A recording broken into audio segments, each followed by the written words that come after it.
Hey, I don't know if you know this, but a ton of new video games were announced throughout 2021. So today we've got 40 upcoming games that were announced throughout 2021. Some of these are releasing soon, some of these are releasing who knows when. And just a quick disclaimer, games like Elder Scrolls 6, Starfield, God of War Ragnarok, Atomic Heart, Hogwarts Legacy, and the rest you see on screen here were actually announced pretty well before 2021. So if you think we missed something on this list, double check the dates because you'd be surprised how many games got announced a long time ago. But anyway, we got 40 games, so let's get started off with number 40. A Plague Tale Requiem is the sequel to one of my favorite games of the year released, A Plague Tale Innocence. This time around, the stakes are higher, it looks like things are nastier than ever. The main character, Amicia, is seemingly looking for her brother, who was one of the main characters in the first game, and she's more of a badass now. You got to really see that progression throughout the first game, and once again, we got a pretty gorgeous cinematic looking game here. It's still early, we don't have tons of details, we don't have like lengthy gameplay demos or anything like that, but if it tells a story and looks as good as the previous game, we are absolutely in on this thing day one.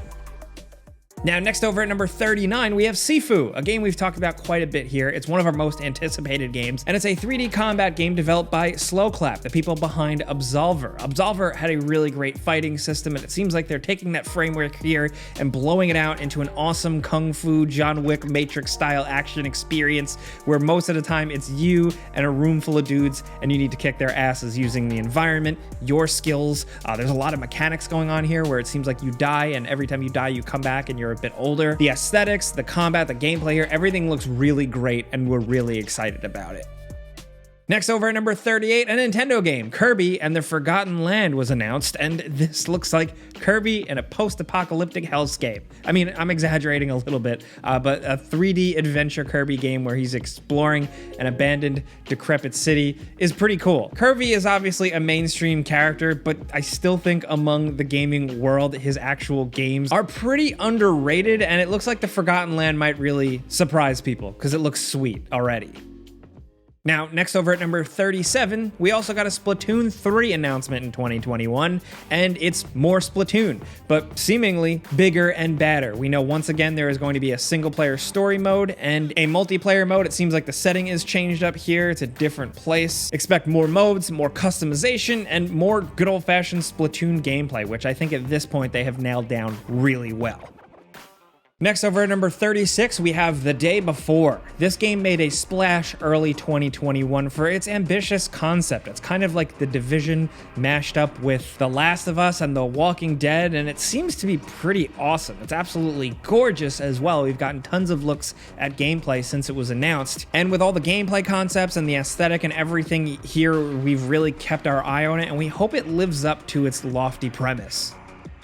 Next over at number 35, we have 6 Days in Fallujah. This game was actually re-announced in 2021. It was a project from many, many years ago that had a lot of controversy, and now seemingly they want to try it again, and it's been revived. It aims to tell the stories of the soldiers and their experiences during that event in history. Personally, I don't know if we're ever really going to see this one. It still seems like it's pretty loose. The gameplay is apparently going to center around some procedural generation and tactical combat. It seems like it's still pretty early in the works, so we're just gonna have to wait and see.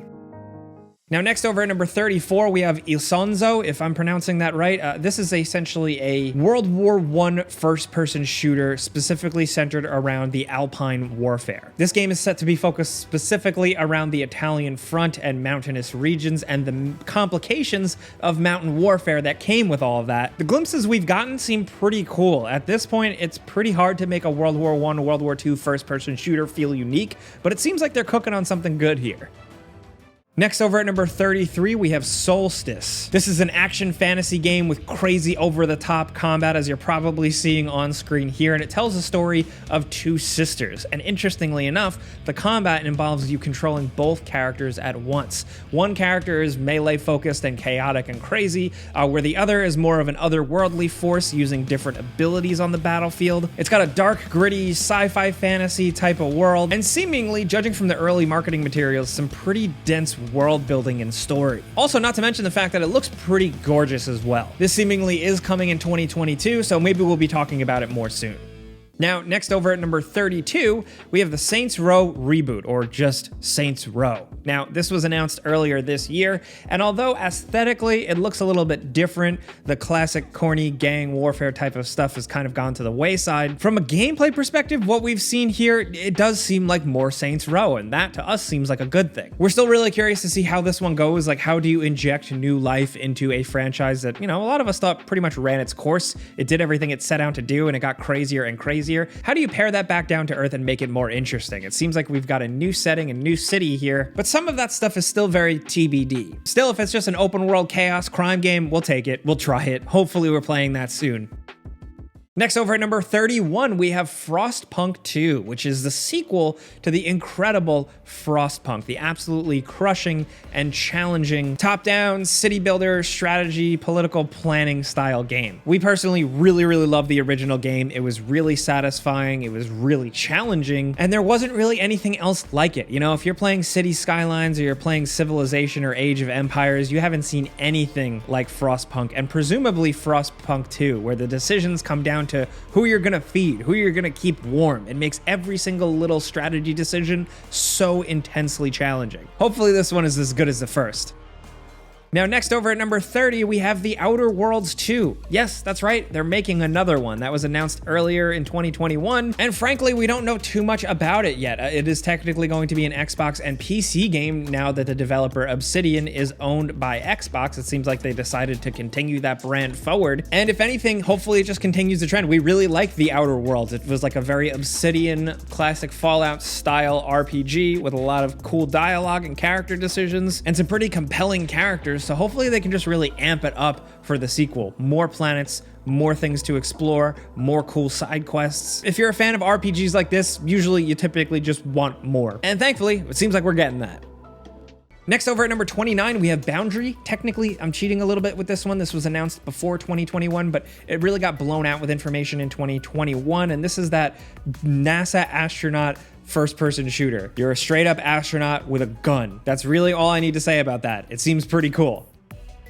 Now, next over at number 28, we have Terminator Dark Fate Defiance. Now, Terminator just recently got a pretty good game.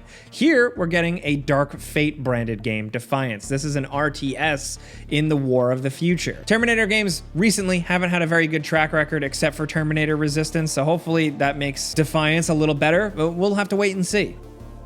Because next over at number 27, we have Elex 2. This is the follow-up to the cult hit Elex, which was a RPG adventure where you build your own character and you set out and you do quests, and it was in this cool kind of hybrid sci-fi fantasy world. By the end of the game, you could build a really cool character, and people really enjoyed this game, even despite all of its faults, and it's just honestly really cool to see it get a sequel. And next over at number 26, Sony announced a new Spider-Man game in 2021. Insomniac is making a full sequel to Spider-Man, and they've got a lot under their belt now. They have that strong first game, they have the Miles Morales spin-off game, and now we're getting a Spider-Man adventure featuring both Miles and Peter against seemingly Kraven the Hunter and Venom. If you played those games, you know the story setup for this is pretty interesting, and we don't know too much about it yet, but we're really excited to see where it goes, because those Spider-Man games by Insomniac are some of our favorite. Next over at number 25, we have Star Wars, The Knights of the Old Republic remake. Yes, I still can't believe this is a thing, but it's being made by Aspire or Aspire, however you say it, and it is going to be a full remake of the original Star Wars Knights of the Old Republic. I can't even imagine what that's even gonna look like. I'm really curious to see what they're going to change, what they're going to update, how the new Star Wars is going to contrast with like the old style Star Wars. I don't know, it's up in the air. This is a risky one, but hey, we'll see what happens. Next over at number 24, we have Company of Heroes 3. The Company of Heroes games are pretty great. If you've never checked them out, you can play them pretty much anywhere now, and it's really sick that we're getting a third one, specifically this time around centered in the Mediterranean campaign. So it's like that RTS tactical style gameplay in a newer, brighter, more interesting setting. That might be the breath of fresh air this franchise needs, if you even want to argue that it even needed a breath of fresh air, but hopefully we see it in 2022. Next over at number 23, we have Horizon Call of the Mountain. This is a PlayStation VR 2 Horizon spin-off game. Now, technically I'm cheating with this one. This was announced in the beginning of 2022, but it's a new thing. It's a new VR experience in the world of Horizon, and we don't talk about VR enough here. We don't give it enough love, so we're looking forward to this one. Next, over at number 22, we have Project Eve. You probably remember this thing being announced during a PlayStation showcase with incredible fast action combat and some pretty graphics and an over-the-top character. There's not too much we have to go on this one yet. The project is still surrounded in some mystery, but it is billed as an action-adventure game in the not-too-distant future on a ruined Earth. I mean, just looking at the game, I mean, like, we're judging a book by its cover here, but it looks pretty sweet so far. Next, over at number 21, we have Dawn of the Monsters. This is a co-op beat-em-up game featuring kaiju monsters, which is pretty sweet. I mean, just look at the art style, look at the gameplay you see on screen here. The character designs are awesome, and really, we just need more video games like this. I hope this one turns out to be awesome. Next, over at number 20, we have the Dead Space remake. That's right, EA is once again dragging out Dead Space with a reimagined and updated version of the original game. If you ask me, I don't really think Dead Space needed a remake, but with the little bits they've shown off so far with crazier graphics, I'm really excited to see what comes of this because I'll always take more survival horror. This one does seem like it's pretty early in the works, considering all we got was a brief reveal and then some developer talk stuff. This probably won't even release in 2022, but it's something to at least keep in the back of your mind.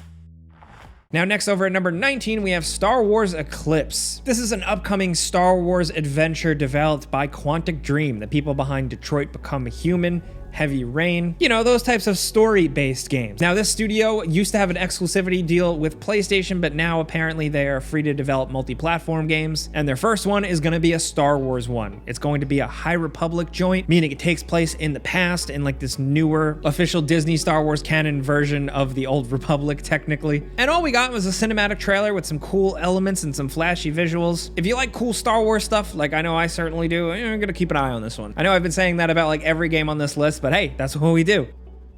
Next, over at number 18, we have Sonic Frontiers. Sonic is getting a new game, and this time he's going open world. It's kind of an inevitability that everybody's gonna go open world, but if anyone can do it, it's Sonic, because he runs really fast. As Sonic, you're going to be exploring this region of the Starfall Islands, and there's gonna be a bunch of stuff like forests, ruins, deserts, and hopefully it's awesome. You know, props to Team Sonic for trying something different here. Hopefully 2022 is the year of Sonic the Hedgehog.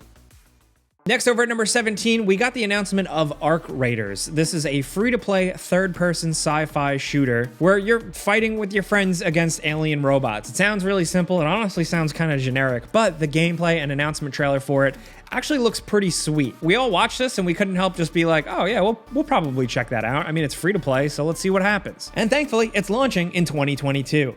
Now, next, over at number 16, we have Warhammer 40k Space Marine 2. We're getting a sequel to the Space Marine game, and I never thought we were going to get one, but it's pretty awesome that we are, because the original Space Marine was a really fun Warhammer third-person action game. There wasn't really anything like it at the time, and now that we're getting a new one, it's kind of like a great way to introduce more people to the 40k world. And over at number 15, Wonder Woman is getting a game. It's being developed by Monolith, the people behind Middle-earth, Shadow of War, and Shadow of Mordor. And if I know anything about them, they know how to develop a game where you're a character in an open environment and you're super powerful. We know this is going to be a Wonder Woman adventure game in an open environment, and apparently it is going to feature the Nemesis system, that pretty awesome enemy generation concept. Interesting to see how that's going to play out in a Wonder Woman game, but hey, we're open to it. This one's probably still a ways off, but hopefully we see more about it in 2022. Next, over at number 14, we have Star Trek Resurgence, which was announced at the Game Awards 2021. This is a multi-character, story-driven adventure where you're making decisions and there's a lot of dialogue similar to a Telltale-style game. And interestingly enough, it is by former Telltale Games studio talent. And frankly, we just really liked a lot of Telltale Games' games. You know, that like choice-driven story narrative stuff is always really creative and fun to see through. So to have it in the Star Trek world is pretty cool. Next, over at number 13, we have the Texas Chainsaw Massacre game. It's about time Leatherface got his own game. This is from Gun Interactive, the people behind the Friday the 13th game, which was actually surprisingly awesome. It certainly wasn't perfect, it had its flaws, but you know, they understood the concept of the scary horror character and the property it was based on, so hopefully they can do that again with Texas Chainsaw Massacre. It's too early to tell, but fingers crossed. Now, next over at number 12, we have Redfall. This is Arcane's new game. Arcane, of course, is the people behind the Dishonored series. This is an Xbox and PC exclusive, and it is an open world action adventure game with first-person shooting elements, and it's going to have both single-player and cooperative modes. There are 4 playable characters that are all pretty distinct, as you can see from the initial reveal trailer, and it looks like it's just fun vampire killing gameplay. But of course, with that Arcane spin on it, you know, that Dishonored, Deathloop, chaotic, fun gameplay style. You know, the concept is pretty cool here. We want to see more gameplay first, but as of right now, this one is slated for summer 2022. Now, next over at number 11, we have Replaced. This indie game is like a steampunk action adventure game on a 2D side-scrolling plane, but with like a lot of 3D elements going on. I mean, like, this game is just gorgeous. Look at this. Like, if we're judging it on that alone, the concept seems ambitious and cool and unique, and we've never really played anything quite like this. Again, it's early. We don't really totally know how the whole game is going to play and how it's structured, but seeing just a little bit of the combat here and some of the exploration, if that's anything to go on, it seems like it could be something. Next over at number 10, we have Aftermath, a seemingly third-person action-adventure game centered around an astronaut who returns to Earth, and upon re-entry, things have seemingly gone horribly wrong because the world is abandoned, and the world is just filled with these mysterious, scary aliens. Apparently, it's going to tell a very human and emotional story, considering the fact that you're like a person completely stranded alone. You're basically trapped in a nightmare. What is the philosophy behind that, the feeling behind that? You know, they're talking a big game here, but I'm really curious to see what kind of story this game tells. Not to mention, shooting alien monsters is cool too. Next over at number 9, in 2021, we had the reveal announcement of Spectre, a game that is right up my alley. Essentially what this is a spiritual successor, a new age for fans of the classic Splinter Cell multiplayer series, Spies vs. Mercs. That's straight up what this is. They know what they're making. They're doing their own thing with it. It's clearly got a little bit of a different style, but the Spies vs. Mercenaries game mode is just brilliant because it's a really great way to implement stealth into multiplayer. It's essentially hide and seek, and it's a unique gameplay concept that hasn't been explored in a while. Ubisoft, of course, has been sitting on the Splinter Cell brand. We're really excited to see what this smaller studio can do with this concept. Now, next over at number 8, we have Palia. This is billed as a community simulation MMORPG, where it's kind of like you're exploring and building and kind of just living a life. We've had some of these types of games before where you like live a second life in a video game, none really as gorgeous and fantasy oriented as this. Also, shout out to one of the top comments on the trailer for this game, where someone claims it's like an MMO in which the entire point of the game is what's considered downtime in other MMOs, like crafting and nesting and exploring and stuff. And that seems really cool. If this is like an MMO, but it's just all comfort food video game stuff, hopefully the gameplay is awesome because we really want to root for this game. The concept is pretty unique. Now, next over at number 7, we have Alan Wake 2. Announced at the tail end of 2021, we're finally getting a sequel to the classic Remedy game. This time around, they're doubling down and making it a full-on survival horror game. It is once again going to be a third-person adventure, and things are probably much crazier this time around. It's seemingly very early in the works. There's not too much to go on other than a pretty thrilling little scary teaser trailer, but we were huge fans of Remedy games. Obviously, Control was their last game, and we absolutely loved that. We love the original Alan Wake, so this is going to be a big one for us. Expect us to talk about this one a lot more. Next over at number 6, we have Lies of P, which is essentially just a straight up dark and gritty Pinocchio. It's a Soulsborne style game. You can tell the influences are there front and center. That is certainly not a bad thing. This game looks pretty awesome. If you loved Bloodborne, this looks like the Bloodborne 2 we may never get. I am so into the look of this game, the vibe of this game, the combat we've seen so far, the bosses and enemy types we've seen so far. Hopefully this thing truly plays as good as it looks because it looks perfect. Next over at number 5, we have Dragon Ball: The Breakers. Once again, they're taking the Dragon Ball brand or franchise and plopping it into a different genre of game and seeing what happens.